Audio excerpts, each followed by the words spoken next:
అవటమే మీ లక్ష్యమా? MBBS సీట్ల guidance కోసం తప్పక విచ్చేయండి మెగా ఎడ్యుకేషన్ మేళా. బేసిక్గా భార్యాభర్తలు అన్నాక అప్పుడప్పుడు గొడవలు జరగడం కామన్. ఇంతదానికి ఆవేశంలో సంచలన నిర్ణయాలు తీసుకుంటుంటారు. కొందరు క్షణికావేశంలో ఆత్మహత్యలు చేసుకుంటుంటే మరికొందరు పోలీసులకు కంప్లైంట్ చేస్తుంటారు. కానీ ఓ వ్యక్తి మాత్రం తన భార్య రోజు కొడుతుందని ఇంట్లో నుంచి పారిపోయాడు. వినడానికి షాకింగ్గా ఉన్న ఇది నిజం.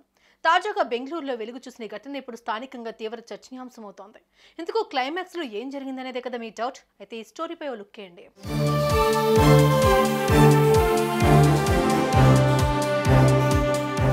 ఇక విషయానికి వస్తే బెంగళూరులోని ఓ ప్రాంతంలో విపిన్ గుప్తా అనే వ్యక్తి నివాసం ఉంటున్నాడు. ఇతనికి గతంలోనే వివాహం జరిగింది.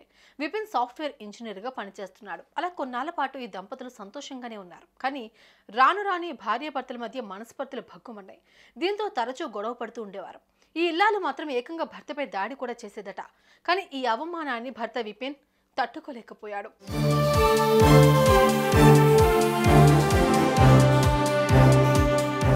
ఇదిలా ఉంటే ఈ నెల 4న విపిన్ తిరుమల శ్రీవారిని దర్శించుకుని తలనీలాలు సమర్పించాడు. ఇది ముగించుకుని అతడు నేరుగా ఇంటికి వెళ్ళలేదు. 2 రోజులు గడిచినా భర్త ఇంటికి రాకపోవడంతో భార్య కంగారు పడింది. అనేక సార్లు ఫోన్లు చేసినా అతడు స్పందించలేదు. దీంతో భయపడిపోయిన మహిళ చేసేదేం లేక స్థానిక పోలీసులకు ఫిర్యాదు చేసింది. మిస్సింగ్ కేసు నమోదు చేసుకున్న పోలీసులు విపిన్ కోసం అన్ని చోట్ల గాలించారు. పోలీసుల టెక్నికల్ టీం అతడు నోయిడాలో ఉన్నట్లుగా గుర్తించింది. అనంతరం పోలీసులు అతడిని బెంగళూరుకు తీసుకెళ్లారు. ఇకపోతే ఇంటి నుంచి ఎందుకు వెళ్లావని పోలీసులు విపిన్ గుప్తాను ప్రశ్నించగా, తరచూ నా భార్య కొడుతుందని అందుకే వెళ్లిపోయానని తన ఆవేదన వ్యక్తం చేశాడు. అతడు చెప్పింది విని పోలీసులు షాక్ అయ్యారు.